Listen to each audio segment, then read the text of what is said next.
Pendaftaran bakal Capres-Cawapres tersisa 5 hari. Namun Prabowo Subianto belum juga mengumumkan bakal cawapresnya. Koalisi Indonesia Maju menyebut keputusan tetap berada di tangan para ketua umum meski tak menutup kemungkinan meminta masukan sejumlah pihak termasuk Presiden Jokowi.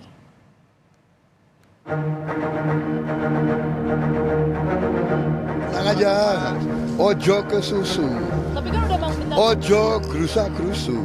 Ya. Tersisa 5 hari jelang akhir masa pendaftaran Capres-Cawapres ke KPU. Prabowo Subianto dan Koalisi Indonesia Maju belum juga mendeklarasikan kandidat Wapres. Politisi senior Golkar Nusron Wahid menegaskan, keputusan penentu tetap di tangan para ketua umum partai politik koalisi, meskipun terbuka kemungkinan untuk meminta masukan terhadap berbagai pihak, termasuk Presiden Joko Widodo. Yang jelas keputusannya itu adalah sangat tergantung dengan hasil pertemuan Majelis Ketua Umum Koalisi Indonesia Maju. Perkara kemudian masing-masing ketua umum itu melakukan konsultasi dengan Pak Jokowi, melakukan konsultasi dengan kanan kiri, ya itu kami tidak tahu. Pasti yang namanya ketua umum sebelum mengambil keputusan pasti melakukan konsultasi dan minta pendapat. Sejak putusan Mahkamah Konstitusi yang membuka jalan kepala daerah berkontestasi di Pilpres meskipun belum 40 tahun, nama putra sulung Jokowi yang juga wali kota Solo, Gibran Rakabuming Raka, santer disebut-sebut sebagai bacawa pres Prabowo.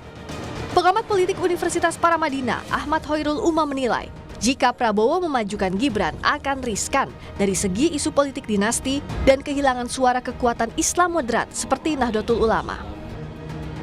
Di level ini, jika Pak Prabowo kemudian memaksakan Gibran dan kemudian tidak menggunakan atau tidak mempertimbangkan variabel Islam moderat, variabel Nahdlatul Ulama misalnya sebagai basis kekuatan 50% kelompok Muslim di Indonesia, maka hal itu akan membuat Prabowo menjadi riskan. Di satu sisi, Prabowo akan ditarik secara serius dalam killing ground yang akan dihantam sana-sini termasuk oleh kalangan masyarakat sipil terkait dengan konteks isu atau wacana politik dinasti.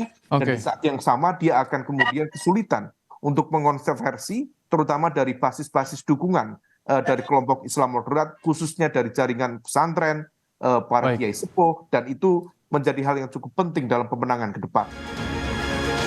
Sejauh ini Menteri BUMN sekaligus Ketua Umum PSSI Erick Thohir telah mengurus dan mendapatkan surat keterangan tidak pernah dipidana dari Pengadilan Negeri Jakarta Selatan. Begitu pula Ketua Umum Partai Bulan Bintang Yusril Iza Mahendra. Apakah selain Partai Koalisi Indonesia Maju, Prabowo tetap menunggu arahan Jokowi soal cawapresnya?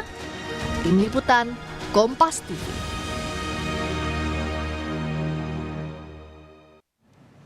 Indikator Politik Indonesia merilis survei simulasi pasangan calon presiden dan wakil presiden. Survei dilakukan dari periode tanggal 2 hingga 10 Oktober. Dari hasil simulasi ketiga nama pasangan Anies Baswedan Muhaimin Iskandar memperoleh 22,7% suara.